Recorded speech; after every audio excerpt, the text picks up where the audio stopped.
धीरे धीरे देखिए ईरान और अमेरिका के बीच जो तनाव है अब समुद्र की गहराइयों तक जा पहुंचा है। दुनिया के सबसे अहम तेल मार्ग स्ट्रेट ऑफ हॉर्मुज में ईरान ने अपना खतरनाक अंडर वाटर ड्रोन, जिसको कि नार्वल कहते हैं, उसे तैनात कर दिया गया है। जी हां, बड़ी खबर हम आपको बता रहे हैं और ये एक ऑटोनॉमस अंडर वाटर ड्रोन है और किस तरह से काम करता है वो भी आपको बताएंगे। तो देखिए, एक एक कर ईरान ने अब जितने खतरनाक वेपन्स है उसको स्ट्रेट ऑफ हॉर्मुज में उतारना शुरू कर दिया है, क्योंकि उससे भी लग रहा है कि कभी भी अमेरिका कोई बड़ा हमला कर सकता है।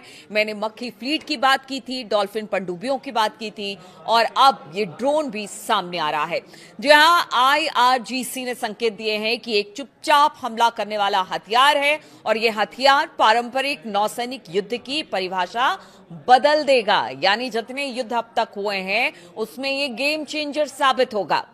8-9 मई आपको याद होगा 2026, इस बीच एक हमला हुआ था अमेरिकी जहाज पर, एक टकराव हुआ था ईरान और अमेरिका पर और इसी ड्रोन नरवाल से एक हमला किया गया था। अमेरिकी विध्वंसक निशाना बनाया गया था, यानी कि डिस्ट्रॉयर को निशाना बनाया गया था और ये ड्रोन अमेरिकी जहाज के सोलार सिस्टम को चकमा देकर उसके प्रोपेलर के बेहद करीब पहुंच जाता है और फिर उसमें फंसकर तकनीकी खराबी पैदा कर देता है। और ऐसा ही कुछ 8-9-2026 को भी हुआ था।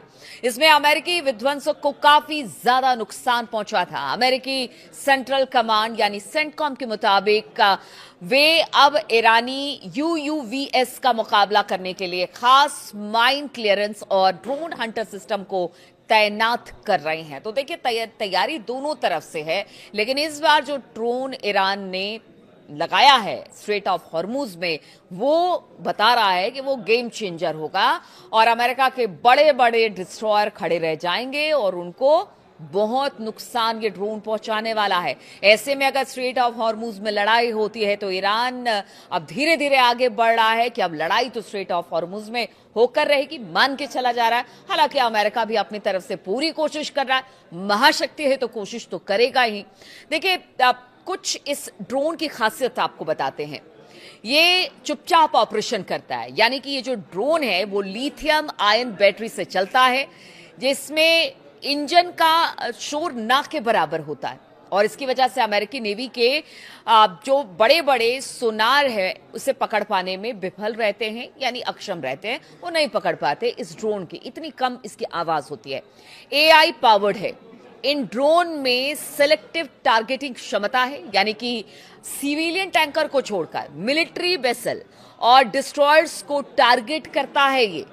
मतलब आप सोचिए कि इसका टारगेट भी इतना जबरदस्त, इतना सटीक है कि सीधे जहां पर इसे प्लांट किया जाता है ठीक वहीं पे जाके ये नुकसान पहुंचाता है।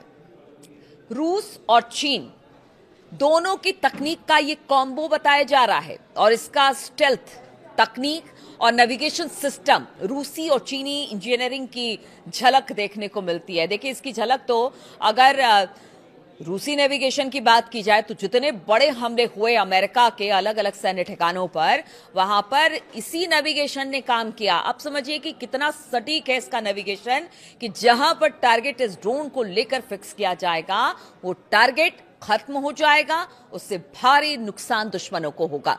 गहराई और रेंज की बात की जाए तो 300 मीटर की गहराई तक एक गोता लगा सकता है और घंटों तक समुद्र के नीचे घात लगाकर बैठ भी सकता है, यानी किसी को पता भी नहीं चलेगा ये कब अंदर गया, कब इसने दुश्मन के ठिकानों को या फिर दुश्मन के जहाजों को निशाना बनाया, किसी को पता नहीं चलेगा। स्वार्म अटैक, ईरान की योजना एक खास के साथ साथ 50 से अधिक ऐसे ड्रोन तैनात करने की है। यदि ये ड्रोन एक साथ हमला करते हैं तो किसी भी बड़े युद्धपोत या फिर तेल टैंकर का बचना लगभग नामुमकिन है। एक की बात कर रहे थे, लेकिन बताया जा रहा है कि ईरान ने ऐसे 50 से ज्यादा ड्रोन समुद्र में उतारने का फैसला ले लिया है और अगर ये एक साथ अटैक करते हैं तो अमेरिका के बड़े बड़े डिस्ट्रॉयर धाराशायी हो जाएंगे, खत्म हो जाएंगे और अमेरिका को पता भी नहीं चलेगा।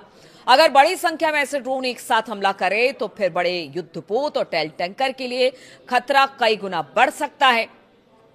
पेंटागन भी इससे डरा हुआ है। जी हां, पेंटागन ने इसे अस्थिर करने वाली कार्रवाई करार दिया है। जब उन्हें पता चला कि ईरान इस तरह के ड्रोन को स्ट्रेट ऑफ हॉर्मुज में उतार रहा है, तो उन्होंने कहा कि वहां पर अस्थिरता पैदा करने की कोशिश ईरान कर रहा है। लेकिन ईरान तो कह रहा है कि बातचीत आप नहीं कर रहे हैं, खुल के युद्ध ही कर लीजिए। अगर युद्ध करने की बात हो रही है, तैयारियों की बात हो रही है, तो पेंटागन की तरफ से कहा जा रहा है कि वहां पर हालात को अस्थिर करने का प्रयास किया जा रहा है। तो आखिर ईरान करे क्या? अमेरिकी नौसेना ने इस क्षेत्र में अपने अंडर वाटर सर्विलांस को और ज्यादा बढ़ा दिया है और जवाबी कार्रवाई के लिए घातक रिमोट कंट्रोल सबमरीन तैनात किए हैं। वहीं ईरान का यह कदम यह साफ करता है कि अब सीधी सीधी लड़ाई के बजाय एक कह लीजिए कि एसिमेट्रिक वॉरफेयर पर भरोसा कर रहा है, जहां सस्ते ड्रोन करोड़ों डॉलर के युद्धपोतों को बेकार कर देगी। एसिमेट्रिक लड़ाई क्या होती है आपको बताते हैं। देखिए, जब एक दुश्मन बड़ा ताकतवर हो और दूसरा थोड़ा कमजोर हो, तो फिर किस तरह से लड़ाई लड़ी जाती है, उसी को एसिमेट्रिक वॉर कहते हैं। और यहां पर ईरान और अमेरिका के साथ भी यही हो रहा है। कहां तो बड़े बड़े डिस्ट्रॉयर और कहां इनके छोटे से ड्रोन या फिर मॉस्किटो फ्लीट, और वो आप देखिए किस तरह से हमला कर रहे हैं और जबरदस्त नुकसान पहुंचा रहे हैं अमेरिका को। तो आने वाले दिन हॉर्मुज की सुरक्षा के लिहाज से काफी संवेदनशील होने वाले हैं। और ऐसे में अगर एक एक करके हॉर्मुज को सेंटर बनाकर अमेरिका भी अगर यहां पर कुछ भी ऐसा करता है, तो फिर ईरान भी उसके लिए तैयार है। धीरे धीरे करके वो अपने बेड़े में एक के बाद एक, हॉर्मुज में अगर लड़ाई होती है तो उसके लिए उसने पूरी तैयारी कर ली है। हालांकि बताया यह भी जा रहा है, खबर यह भी मतलब निकलकर सामने आई है कि 40 देश जिस तरह से हॉर्मुज से तेल टैंकर नहीं निकल पा रहे हैं, वैसे में बहुत सारे देश ऐसे हैं जिनको इसका खामियाजा भुगतना पड़ रहा है। महंगाई अपने पूरे चरम पर है, हर एक देश ने अलर्ट जारी कर दिया है महंगाई को लेकर। अब ऐसे में 40 देश बताया जा रहा है कि हॉर्मुज की तरफ आगे बढ़ रहे हैं। ऑस्ट्रेलिया ने तो अपना एक डिस्ट्रॉयर देने की बात की है ईरान से लड़ने के लिए, ताकि हॉर्मुज को खुलवाया जा सके। तो आप समझिए, एक तरफ ईरान है, अगर वाकई में 40 देश एक साथ ईरान के सामने खड़े होते हैं, तो फिर ईरान किस तरह से लड़ाई लड़ेगा, ये तो मुश्किल है। 40 देश से एक देश का लड़ना तो मुश्किल है। लेकिन ईरान ने पहले ही कह दिया है कि हॉर्मुज से देखिए निकलना बड़ा मुश्किल है। जब तक उनकी बातों को नहीं मान लिया जाएगा, किसी भी देश के जहाज बिना उनकी इजाजत के, बिना उनको भुगतान किए नहीं निकल सकते हैं। और अब तो कहते हैं कि जो भुगतान की राशि है वो ईरान और बढ़ाने जा रहा है। ऐसे में समझिए कि स्थिति और गंभीर हो जाएगी, समस्या और गंभीर हो जाएगी।